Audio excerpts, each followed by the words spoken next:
দিল্লিতে লালকেল্লার সামনে বিস্ফোরণের ঘটনায় ১৩ জনের প্রাণ হারানোর খবর মিলেছে। তাদের মৃতদেহের অবশেষ উদ্ধারের খবর সংবাদ মাধ্যমগুলোর শিরোনাম। ১০ নভেম্বর সন্ধ্যার ওই মর্মান্তিক ঘটনা কি নিছকই ভয়াবহ দুর্ঘটনা নাকি সশস্ত্র গোষ্ঠীর নাশকতা? প্রাথমিকভাবে দিল্লি পুলিশের এমনই সন্দেহ। এরই মধ্যে ভারতীয় সংবাদ মাধ্যমগুলোতে গাড়ি বিস্ফোরণের ওই ঘটনার সঙ্গে পুলওয়ামা ট্র্যাজেডির যোগসূত্র উঠে এসেছে।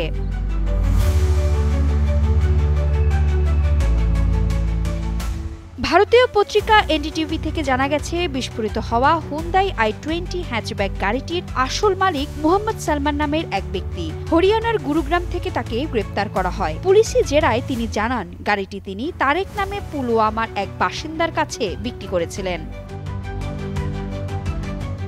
অন্যদিকে আরও বলা হচ্ছে, বিস্ফোরণের ঘটনায় সশস্ত্র গোষ্ঠী জৈশ-ই-মোহাম্মদের সঙ্গে যুক্ত উমর মোহাম্মদের ভূমিকা থাকতে পারে। ডক্টর মুজাম্মিল এবং ডক্টর আদিলের সঙ্গে তিনি জড়িত এমন কথাও বলা হচ্ছে। ১০ নভেম্বর তারিখেই হরিয়ানা থেকে গ্রেপ্তার হন ডক্টর মুজাম্মিল শাকিল। তার সঙ্গে পাওয়া গেছে একটি রাইফেল আর ৩৫০ কেজি অ্যামোনিয়াম নাইট্রেট। কি এই অ্যামোনিয়াম নাইট্রেট? এটি মূলত কৃষিকাজে ব্যবহার করা সার, তবে তা শক্তিশালী বিস্ফোরকে রূপান্তরিত করা যায়। এক্সট্রিম মশার কয়েল প্ল্যান্ট ফাইবার দিয়ে তৈরি। ডেঙ্গু, চিকুনগুনিয়া বাহি সহ যে কোনো মশার বিরুদ্ধে দেয় এক্সট্রিম সুরক্ষা। সাদা রঙের হুন্দাই i20 গাড়ি থেকে বিস্ফোরণ ঘটে। গাড়িটির পেছনের অংশ থেকে শক্তিশালী বিস্ফোরণটি ঘটে। বিস্ফোরণের তীব্র অগ্নিশিখা অনেক দূর থেকেও দেখা গেছে। বিকট আওয়াজে কেঁপে ওঠে বহুদূরের এলাকাও। সিসিটিভি ফুটেজ থেকে দেখা গেছে, প্রায় ৩ ঘন্টা ধরে গাড়িটি লালকেল্লার পার্কিং এরিয়ায় ছিল। সংবাদ মাধ্যম হিন্দুস্তান টাইমসে বলা হয়েছে, গাড়ির আরোহী কালো মুখোশ পরা এক ব্যক্তি ছিল। পুরো সময় গাড়িতেই বসা ছিল সে। সন্ধ্যা ৭টা বাজার কিছু সময় আগে গাড়িটি রাস্তায় বের হয়। এর কিছুক্ষণ পরেই লালকেল্লার সামনে ট্রাফিক সিগন্যালে থেমে থাকা অবস্থায় গাড়িটিতে বিস্ফোরণ ঘটে।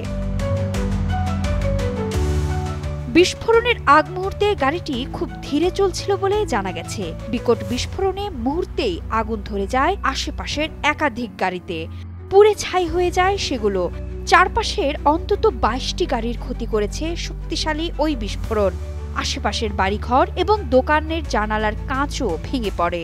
আগুন নিয়ন্ত্রণে অন্তত ১০টি দমকল গাড়ির লেগে গেছে ঘণ্টাখানেক সময়। ২০ জন আহত হওয়ার খবর পাওয়া গেছে।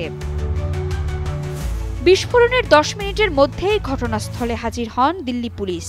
ডগ স্কোয়াড দিয়ে তল্লাশি অভিযান চালানো হয়। ফরেনসিক দল ছুটে আসে নমুনা সংগ্রহের জন্য। ঘটনার পরপরই লালকেল্লা মেট্রো স্টেশন বন্ধ করে দেয়া হয়। ভারতের রেলওয়ে স্টেশনগুলোতে নজরদারিও বাড়ানো হয়েছে। বিশেষ নিরাপত্তা ব্যবস্থা সহ সমস্ত প্রধান রেলওয়ে স্টেশনগুলোতে উচ্চ সতর্কতা জারি করা হয়েছে। উত্তরাখণ্ডে হাই অ্যালার্ট জারি করা হয়েছে। সকল জেলা জুড়ে আন্তর্জাতিক ও আন্তঃরাজ্য সীমান্ত, সংবেদনশীল স্থান, ধর্মীয় স্থাপনা, বাজার, bus stand, rail station, shopping mall এবং অন্যান্য স্থানেও কড়া তল্লাশি চালানোর নির্দেশনা দেওয়া হয়েছে।